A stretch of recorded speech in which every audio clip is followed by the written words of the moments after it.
Hi viewers, ఇవాళ తియ్య పప్పు చేస్తున్నాను. ఈ పప్పు నేను ఒక అరగంట సేపు నానపెట్టుకున్నానండి. కందిపప్పు 2 టీ గ్లాసుల పప్పు నానేసుకున్నాను.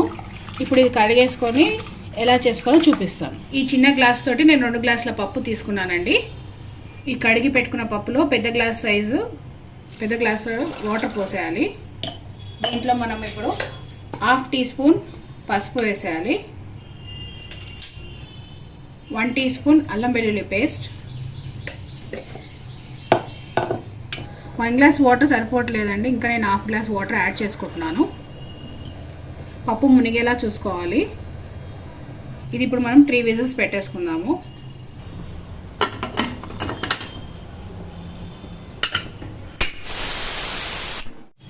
పప్పు ఉడికిపోయిందండి.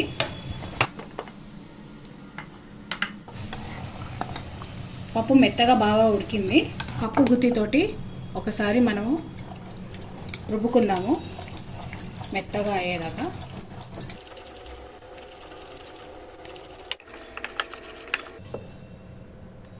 పప్పు మెత్తగా అయింది. దీంట్లో 1 గ్లాస్ వాటర్ పోసేసుకోవాలి. తాలింపు వేసుకుందాం. సైడ్లో పప్పు కుక్కర్ పైన పెట్టుకొని మనం స్టవ్ ఆన్ చేసుకొని ఇది కొంచెం పప్పు వేడేలా చూసుకుందాం. అప్పటి వరకు మనం ఇక్కడ తాలింపు వేసుకుందాం. 1 గరిట ఆయిల్ వేసేసుకొని ఆయిల్ వేడెక్కాలి. 1/2 టీ స్పూన్ జీలకర్ర ఆవాలు వేసుకోవాలి. కలిపేసుకుందాము. వెల్లుల్లిపాయలు వేసుకోవాలి.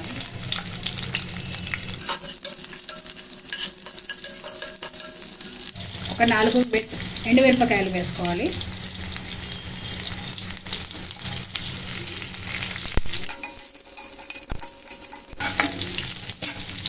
ఒక 8 పచ్చిమిరపకాయలు ముక్కలు వేసుకోవాలి.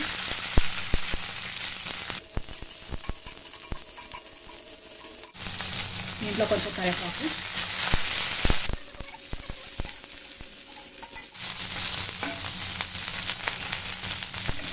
దీంట్లో కొద్దిగా కొత్తిమీర,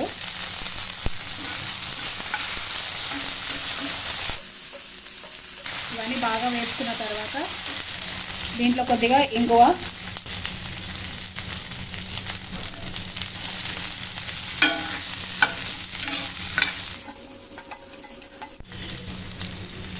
ఒక టీ స్పూన్ నెయ్యి,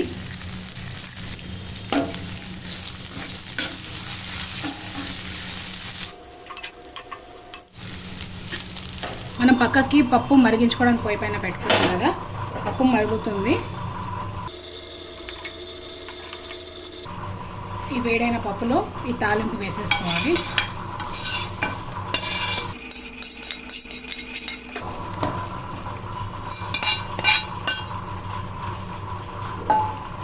దీంట్లో కాసేపు పప్పు పోసేసుకొని ఇందులో పోసేసుకోవచ్చు.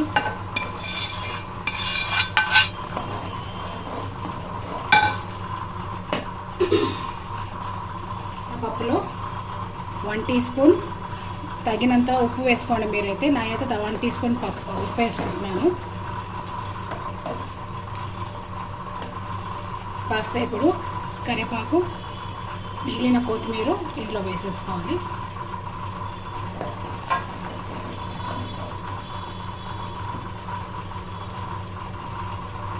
ఒక 5 to 10 మినిట్స్ పప్పు మరిగించుకోవాలి.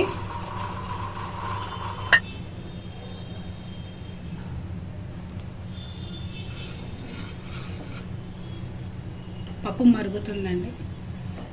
ఇంత పలసగా చేసుకున్నాను నేను. మీకు ఎలా కావాలో, ఎంత చిక్కగా కావాలో మీ తగ్గట్టు మీరు చేసుకోండి. వేడి వేడి పప్పు, తియ్య పప్పు రెడీ అండి.